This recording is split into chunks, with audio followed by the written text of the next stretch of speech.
Hello नमस्कार दोस्तों, एक बार फिर से मैं आप लोग का स्वागत करता हूं अपने YouTube channel Shankar for student पे। आशा करते हैं आप लोग स्वस्थ होंगे, मस्त होंगे, आपकी तैयारी बेहतर ढंग से चल रही।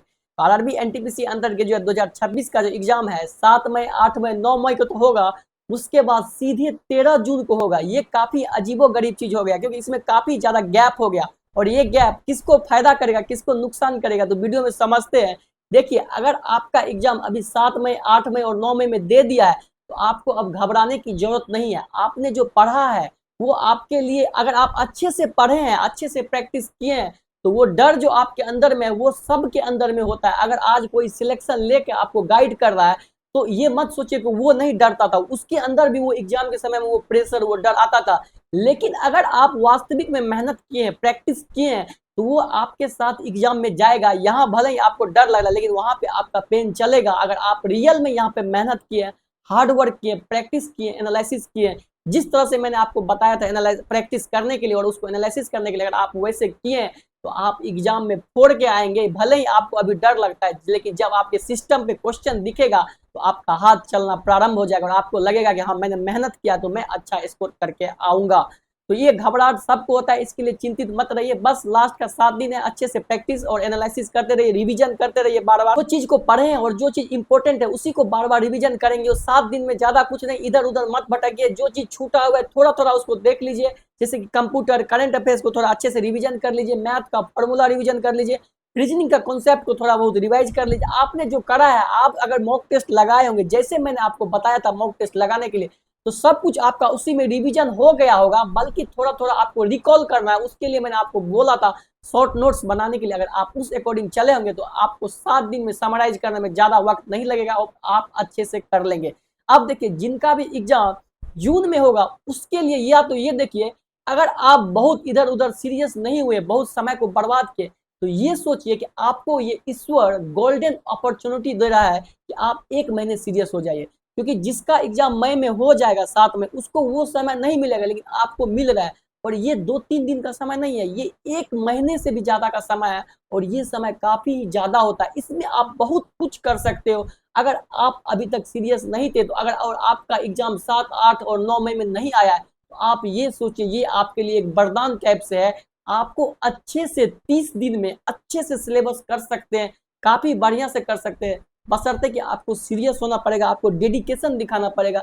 आप पहले क्या किए उसको मत सोचिए। अगर आप पहले थोड़ा सा भी किए, सिलेबस किए, बेसिक आपका ठीक है, बस सीरियस हो जाइए 30 दिन। और आपको 30 दिन में क्या करना है मैं आपको बताता हूँ, जो मैं हर वीडियो में बोलता हूँ। अगर आप आज तक मेरी बात को सुन के इग्नोर करते गए तो प्लीज लास्ट का ये 30 डेज जो आपको अभी मिला है गोल्डन अपॉर्चुनिटी के रूप में, उसको यूटिलाइज कर लीजिए। उसमें मॉक टेस्ट मस्ट है, लगाइए।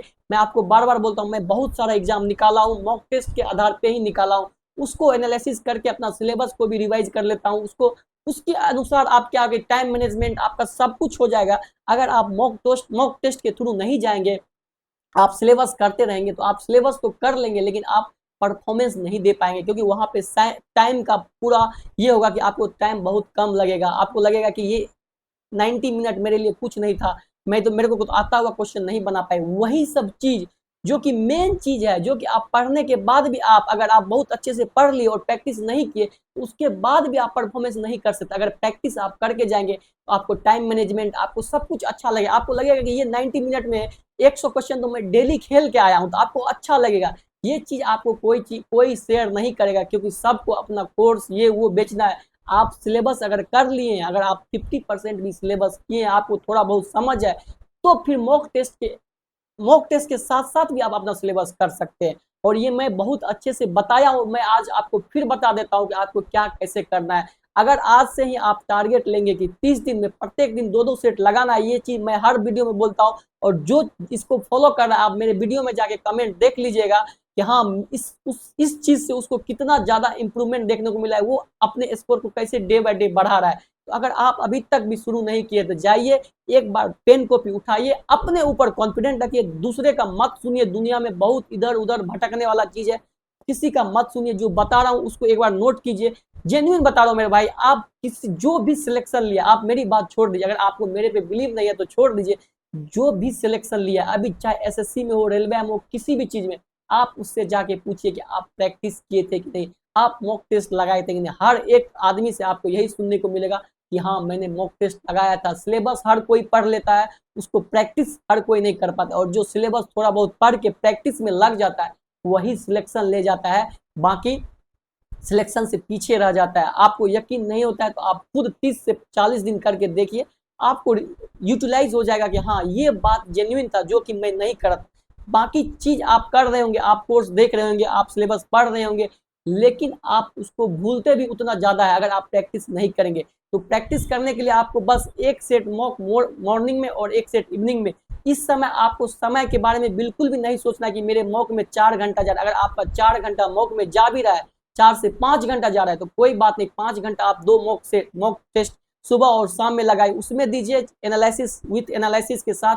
एक 1.5 घंटा में सेट होगा और उसके बाद 1.5 घंटा उसका एनालिसिस कर लीजिए, फिर 1.5 घंटा में सेट होगा, 1.5 घंटा एनालिसिस कर लीजिए अच्छे से। अगर 6 घंटा भी जा रहे हैं तो कोई बात नहीं, क्योंकि लास्ट का समय आपको झोंकना है इसमें, क्योंकि आपको सिलेक्शन लेना है। अगर आप इतना दिन से ढिलाई दिखाया है तो कम से कम लास्ट में भी तो आपको लीड लेना है, क्योंकि जो पहले से पढ़ रहा है अगर आपको उससे आगे निकलना है तो ज्यादा एफर्ट लगाना पड़ेगा। 6 घंटे भी अगर आप मॉक टेस्ट में देते हैं, आपको ये लग रहा है कि मेरा समय जा रहा है, तो ये बिल्कुल आपका गलत सोच है। आप दीजिए एक बार समय, ये 6 घंटा आपको बहुत आगे ले। उसके बाद भी आप 3 से 4 घंटा आपको क्या करना है, सिलेबस को भी पढ़ना है। जो चीज छूटा हुआ है, जो चीज उसको चाहिए कि कंप्लीट, आपको ये सब चीज नहीं पता चल पाएगा कि आपका क्या क्या छूटा है। आपको लगेगा कि कुछ लिमिट ही नहीं है, लेकिन अगर आप मॉक के थ्रू जाएंगे तो आपको पता चलेगा कि ये चीज मेरे मॉक में गलत हो रहा है, मुझे इसको कंप्लीट करना चाहिए। और इससे क्या होगा कि आपको ये नहीं सोचना पड़ेगा कि सिलेबस क्या है, ऑटोमेटिक आपका सिलेबस खत्म भी होते जाएगा, आपका स्पीड भी मेंटेन होते जाएगा, आपका टाइमिंग वाइमिंग सब कुछ आपका फिनिश हो जाएगा और आपको पता भी नहीं चलेगा। और आप सिर्फ ये एग्जाम यही तक नहीं, इसको एग्जाम में भी ले जाएंगे और यूटिलाइज भी करेंगे और आपको अच्छा लगेगा। एक बार फॉलो करके देखिए, तभी आपको समझ में आएगा। एक सेट मॉर्निंग में उठे 6 बजे लगा लिए, उसके बाद उसका एनालिसिस कर लिए, फिर एनालिसिस करने के बाद नाश्ता वगैरह खाना पीना खा के बीच में एक बार सिलेबस को पढ़ेंगे। चाहे जैसे कि मेरा जीके जीएस में कम स्कोर आ रहा है तो जीके का मेन टॉपिक को पढ़ेंगे।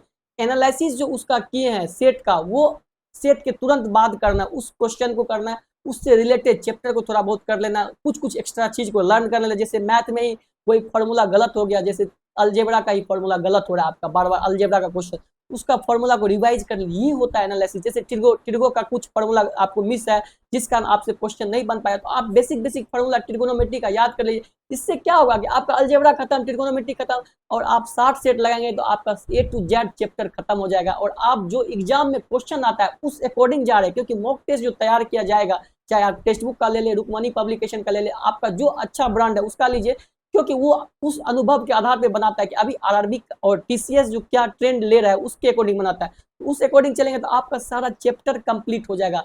और एनालिसिस में हमेशा यही ध्यान रखिए कि आपका जिस चैप्टर से गलत हो रहा है उसको थोड़ा बहुत पढ़िए, उस समय देखिए कि आप कहाँ पे स्ट्रगल कर रहे हैं। यूट्यूब का सहारा लीजिए, आप वहाँ पे भी देखिए। अगर आपका अलजेब्रा में भी फंस रहा है, कोई भी एडवांस मैथ का ही फॉर्मूला देख लीजिए, 1-2 दिन थोड़ा एक्स्ट्रा समय देके कोशिश कीजिए कि नेक्स्ट दिन जो सेट बनाएंगे उसमें गलत नहीं हो। इसी से इंप्रूवमेंट आता है, निखार देखने को मिलता है, इससे आपका खुद का माइंड चलता है, आप खुद मेहनत करते हैं, आपको लगता है कि खुद मेरा ये सब कुछ जो मैं अभी सीख रहा हूँ ये मेरा खुद का होते जा रहा है। और ये चीज आप एग्जाम में इंप्लीमेंट कर पाएंगे, करके देखिए तभी यकीन होगा। और एक सेट लास्ट में आपको इवनिंग या रात में सोते समय भी आप लगा सकते हैं। और एक शॉर्ट नोट्स बनाते जाना है, जिसको 30 डेज का समय। एक शॉर्ट नोट्स क्या बनाना है, कैसे बनाना है, तो जैसे आपको कोई कॉन्सेप्ट रीजनिंग का, जैसे कि त्रिभुज गिनना या कोई कैलेंडर का ट्रिक, उसको छोटा छोटा लिख दीजिए, ताकि अगर उस टाइप का क्वेश्चन आपको मिले, आप एग्जाम जाने से पहले, चाहे आप ट्रेवल कर रहे हैं, 2 दिन बचा है, 1 दिन बचा, आप कहीं पे ट्रेवल करें, बस उसको ऐसे ऐसे देख के रिकॉल कर ले। वो आपको पहले ही याद हो गया था मॉक टेस्ट में, क्योंकि आपका गलत हुआ, फिर उसका आप एनालिसिस किए। लेकिन आप जाते समय अगर एक बार देख लेंगे उस शॉर्ट नोट्स को, तो आपको आपके साथ वो एग्जाम में श्योर मीन्स आप वहां पे भूल नहीं सकते। इस अकॉर्डिंग आप उसको लेके जा सकते हैं। तो इसलिए एक छोटा सा शॉर्ट नोट्स बनाते रहिए। अभी जो मॉक टेस्ट लगाएंगे उसका मैथ का कॉन्सेप्ट आया कोई, जैसे कि a+aq+bq+cq-3abc, ये क्वेश्चन बार बार आपको देखने को मिलता है, ये आपका गलत हो रहा है, तो आपको शॉर्ट नोट्स में उससे रिलेटेड 2-3 फॉर्मूला लिख लेना, उसको रिकॉल करते रहना, क्योंकि ये क्वेश्चन फिर आपको देखने को मिलेगा और वहां पे अगर आप गलती करके आएंगे तो आपको अफसोस होगा। इसलिए वो शॉर्ट नोट्स को 1 से 2 दिन पहले, अगर आपका जिस दिन एग्जाम होगा उससे पहले सब कुछ बंद कर दीजिए, बस उस शॉर्ट नोट्स को आपको देख लेना। जैसे कुछ कुछ जीके का भी आप उसमें टॉपिक लिख सकते हैं, जैसे छोटा छोटा, जैसे करंट अफेयर्स का दिवस एवं थीम, ये सब आपको बुक में भी है, लेकिन जो चीज़ आप भूल रहे हैं उसको आप नोट डाउन कर सकते हैं और उसी को शॉर्ट नोट्स के थ्रू मैथ रीजनिंग को तो आप अच्छे से कर सकते हैं, क्योंकि सब क्वेश्चन आपका गलत नहीं होगा मॉक टेस्ट में। जो गलत होगा बस उसी को लिख लेना, उसी को समराइज करना बोलते हैं कि आप 1 से 2 दिन में उसको आराम से रिकॉल करके एग्जाम में जा सकते हैं। ये एक बेस्ट अप्रोच है, अपनाइए, आपको अच्छा रिजल्ट मिलेगा, इसकी मैं गारंटी देता हूँ।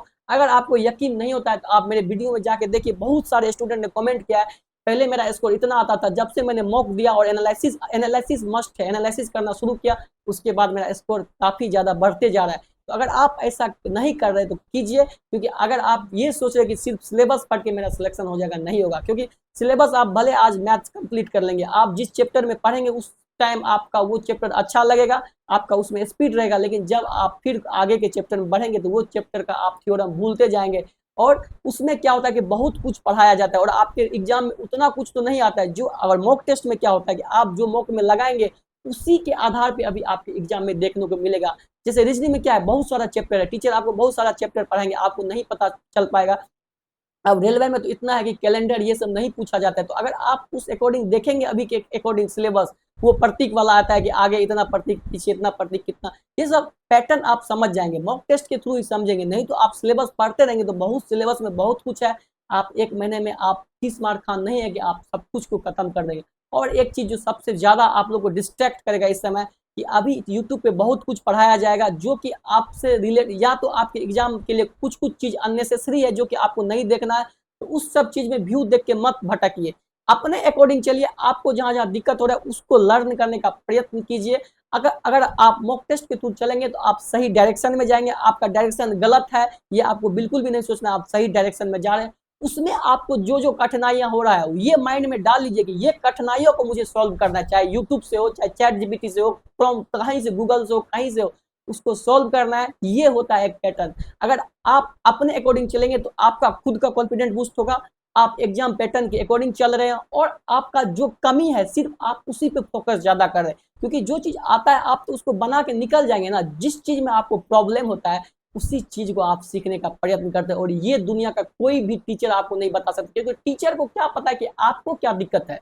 टीचर तो हर वो स्टूडेंट की नजर से देखेगा, हाँ, लेकिन आपका थोड़ा थोड़ा बेसिक आना चाहिए। ऐसा नहीं है कि आप बिल्कुल भी बेसिक आपको नहीं आता है और आप मैदान में आ गए, ऐसा नहीं है। और अभी जो भी एग्जाम दे रहे होंगे वो पूरा एकदम नए होंगे, ये तो नहीं है कि वो कुछ फ्रेशर स्टूडेंट होंगे जो कि वैसे एग्जाम में बैठ रहे हैं, तो उनके लिए उनको भी घबराना बिल्कुल भी नहीं है, क्योंकि हर साल एनटीपीसी की वैकेंसी आता है। इस बार आप एग्जाम देखिए, एग्जाम प्रेशर को समझिए, लेकिन जिनको थोड़ा बहुत आता है, 40 से 50 नंबर कर लेते हैं, वो मेहनत करके अपने स्कोर को 80 तक लेके जा सकते हैं, बशर्ते कि आपका डायरेक्शन सही हो, आप डेडिकेटेड हो। आप ये नहीं कि आज 2 सेट लगा लिए कल 2 सेट नहीं लगाएंगे, ऐसे करेंगे तो फिर आपको इंप्रूवमेंट देखने को नहीं मिलेगा। आपका पूरा माइंडसेट आपको पढ़ाई पे देना पड़ेगा, ये नहीं कि आप इधर उधर भी कर रहे हैं, उधर लास्ट का समय भी अगर आप पूरा अच्छे से नहीं देंगे तो आप नहीं कर पाएंगे। आपको ये जानना होगा कि अगर लास्ट में अगर आपको नंबर बढ़ाना है तो फुल डेडिकेशन आप पढ़ाई के प्रति देना पड़ेगा, यहाँ तक कि आपको अपने घर में क्या चल रहा है, आपके आसपास में क्या प्रॉब्लम है, नहीं है, उस सब पे से ध्यान आपको हटाना होगा। इधर उधर अभी बातचीत इधर उधर जो आप लोग करते हैं वो भी थोड़ा कम कर दीजिए। सब कुछ का समय होता है, अगर अभी आपका एग्जाम है तो आपके लिए सबसे ज़्यादा इम्पोर्टेंट पढ़ाई है, और उसको फर्स्ट प्रायोरिटी में दीजिए और उस पर अच्छे से समय दीजिए, और देंगे तो आप अच्छे से कर लेंगे। यही सब चीज़ है। अगर आपको मेरा वीडियो अच्छा लगा, और हाँ, एक चीज़ मैं आपको मेंशन करूँगा कि मैं अपने टेलीग्राम चैनल पे सुबह 9 बजे साइंस का क्विज चलाता हूँ और शाम को 6 बजे 8 सेक्शन से क्विज चलाता हूँ, और एक भी दिन मिस नहीं करता हूँ। मैं डेली चैप्टर बाय चैप्टर करवा रहा हूँ, और जो भी स्टूडेंट उस पर सैकड़ों या 200 या 100 स्टूडेंट जो भी उस पर क्विज दे रहे हैं उसको बहुत ही ज़्यादा इंप्रूवमेंट देखने को मिल रहा है और आगे भी देखने को मिलेगा। उसमें मैं घटना चक्र पूर्वालोकन, जो कि एक बेहतरीन जीके जीएस का बुक है प्रीवियस ईयर क्वेश्चन का, उसको मैं चैप्टर वाइज कंप्लीट करवा रहा हूँ। आधुनिक भारत खत्म होने वाला है, फिजिक्स का भी क्विज कंप्लीट होने वाला है, तो जो भी उससे नहीं जुड़े हैं जाइए टेलीग्राम पे, उससे जुड़ जाइए, और इसका लिंक मैं डिस्क्रिप्शन में दे दूंगा, और आप लोग टेलीग्राम पे भी सर्च कर सकते हैं शंकर फॉर स्टूडेंट। आपको मजा आएगा, अगर आप कम से कम उसको भी प्रैक्टिस करेंगे तो आपको जीके जीएस में इंप्रूवमेंट देखने को मिलेगा। तो जो भी उससे नहीं जुड़े जाइए, जुड़िए और उसको प्रैक्टिस कीजिए, और अच्छे से उसका भी एनालिसिस करते रहिएगा किस किस चैप्टर में आपको कहाँ कहाँ दिक्कत हो रहा है। तो आज के लिए बस यही। अगर आपको वीडियो अच्छा लगा हो तो लाइक कीजिएगा, शेयर कीजिएगा और सब्सक्राइब कीजिएगा और सपोर्ट कीजिएगा। धन्यवाद।